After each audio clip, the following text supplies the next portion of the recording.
नमस्कार, मैं एडवोकेट प्रदीप कुमार। आप तलाक मत लो। तलाक के अलावा और भी आपके पास रास्ते हैं जिसके बारे में आज हम आप सभी लोगों को इस वीडियो के माध्यम से बताने वाले हैं। ज़्यादातर क्या होता है कि जब पति और पत्नी के बीच में विवाद होता है तो पत्नी क्या करती है कि छोटा सा कोई विवाद होता है तो उसे सुलझाने की कोशिश नहीं करती है। उसको एक पॉइंट मिल जाता है लड़ाई करने का, क्योंकि उसके मन में पहले से ही ये चल रहा था कि मुझे अपने पति के साथ नहीं रहना है या मुझे इस चीज़ की डिमांड मेरे पति ने पूरी नहीं की है। अब तो मुझे बहाना भी मिल गया है। या मान लीजिए कोई भी विवाद नहीं होता है, लेकिन पत्नी क्या करती है कि जाती है थाने, एफआईआर दर्ज कराती है और पति के ऊपर झूठे 498A या DV एक्ट में केस कर देती है। और पति बहुत ज़्यादा परेशान हो जाता है तो उसको कुछ भी समझ नहीं आता है। वह क्या करता है कि सीधे जा करके डाइवोर्स का केस फाइल कर देता है। लेकिन पत्नी क्या करती है कि यह जो सारे केसेस करती है इसके साथ साथ सेक्शन 9 का भी एक एप्लीकेशन डाल देती है। और जब आप डाइवोर्स की पिटीशन डालते हैं तो होता यह है कि कोर्ट जब पहुंचते हैं आप तो कोर्ट में पूछा जाता है भाई आपको साथ में रहना है या नहीं रहना है, तो पत्नी तो यही बोलती है कि मुझे तो अपने पति के साथ रहना है, लेकिन मेरा जो पति है वह मुझे नहीं रखना चाहता है। और जब आपसे ग्राउंड पूछा जाता है तो आपके पास ग्राउंड नहीं होता है और पत्नी साथ में रहने की बात करती है तो कोर्ट यही बोलता है कि भाई आप ही गलत हो, क्योंकि पत्नी तो आपके साथ रहने के लिए बोल रही है, आप ही नहीं रखना चाहते हैं, आपको ही डाइवोर्स चाहिए। तो भाई जल्दबाजी में ऐसा आप लोग बिल्कुल भी ना करें।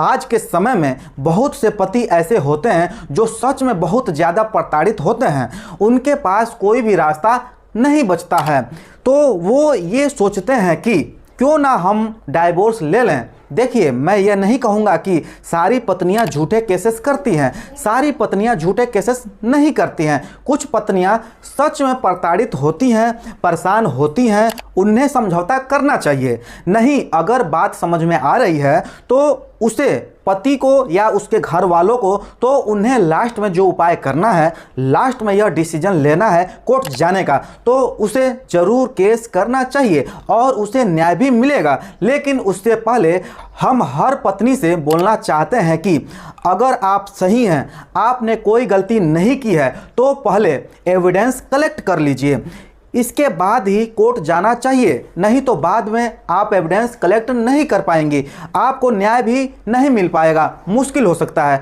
और दूसरी चीज़ यह है कि आपके पति की अगर गलती है, आपकी कोई गलती नहीं है, आपने परेशान नहीं किया है, तो पति के पास ऐसा कोई एविडेंस नहीं होगा और आपके पास एविडेंस होगा तो आपको न्याय जरूर मिलेगा।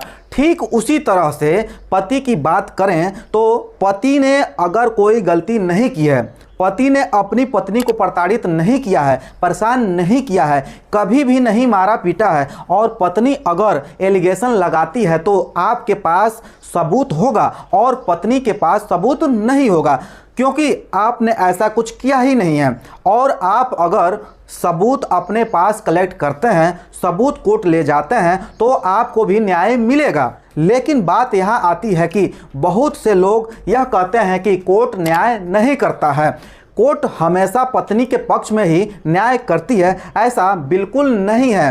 बस आप लोग प्रॉपरली आप ठोस सबूत कोर्ट में नहीं रख पाते हैं, कोर्ट को कन्विंस नहीं कर पाते हैं, इसलिए आप लोगों को न्याय मिल पाना थोड़ा मुश्किल हो जाता है। तो सबसे पहली बात यह है, अगर आपके अगेंस्ट में केस हुआ है तो आपको क्या करना है कि आपको पूरा फोकस एविडेंस यानी सबूत इकट्ठा करने में लग जाना है और एविडेंस को कोर्ट में प्रूफ करना होता है। आपको न्याय अवश्य मिलेगा। तो अब बात करने वाले हैं जिस विषय पर कि हम बात करने वाले थे, उस विषय की। तो इसमें होता यह है कि जब पति बहुत ज़्यादा परेशान हो जाता है तो डाइवोर्स की पिटीशन डालता है, और आप सभी लोगों को इतना तो मालूम ही होगा कि डाइवोर्स मिल पाना बहुत ही कठिन हो जाता है, क्योंकि कोर्ट का भी जो मकसद है वो है कि परिवार बचा रहे, परिवार टूटे नहीं, इसलिए वो डिवोर्स जल्दी से जल्दी नहीं देते हैं।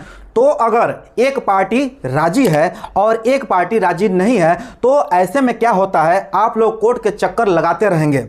आप लोग कोर्ट में चक्कर लगाने के बावजूद भी कोई भरोसा नहीं है कि आपको डाइवोर्स मिल ही जाएगा। हाँ, अगर आप दोनों लोग राजी हैं, राजीनामा से अगर तलाक लेना चाहते हैं तो आपको 6 महीने का समय दिया जाता है। पोलिंग पीरियड के बाद आपको डाइवोर्स मिल जाता है।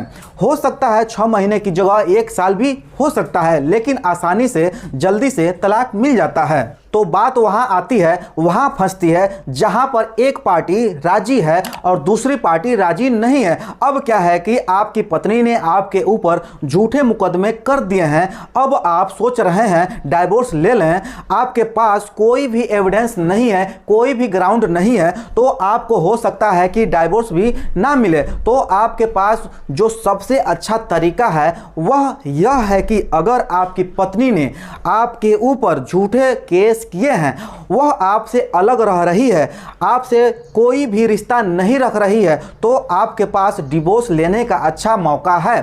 सेक्शन 10 की एप्लीकेशन डाल दीजिए, जिससे कि हम जुडिशियल सेपरेशन बोलते हैं।